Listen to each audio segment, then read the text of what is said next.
ক্রমশ জটিল থেকে জটিলতর হচ্ছে ভারত ও বাংলাদেশের দ্বিপাক্ষিক সম্পর্ক। এই পরিস্থিতিতে ভারত সীমান্তে তুরস্ক থেকে কেনা TB2 ড্রোন মোতায়েন করল বাংলাদেশ। ভারত সীমান্তের ওপর নজরদারি চালাতেই এই ড্রোন বসিয়েছে বাংলাদেশ প্রতিরক্ষা বাহিনী। নজরদারি চালানোর পাশাপাশি তুরস্কের TB2 ড্রোন ছোটোখাটো হামলা চালাতেও ব্যবহার করা যেতে পারে। গুপ্তচরবৃত্তি, নজরদারি এই ড্রোনগুলি পরিচালিত করে থাকে বাংলাদেশ সেনাবাহিনী। এই ধরনের ড্রোন মোতায়েন করার ফলে সীমান্তে বৃদ্ধি পেতে পারে উত্তেজনা। যদিও বাংলাদেশের এই কৌশলকে মোটেও হালকাভাবে নিচ্ছে না ভারত।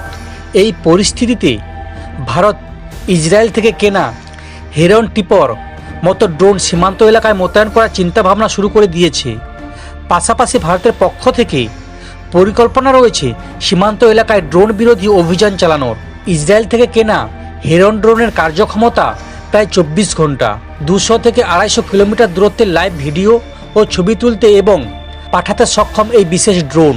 স্যাটেলাইট সংযোগের এই ড্রোনগুলিতে থাকে সীমাহীন পরিসরের ট্রান্সমিটার। অন্যদিকে 2024 সালের শুরুর দিকে হাসিনা সরকার তুরস্ক থেকে TB2 ড্রোন কেনেন।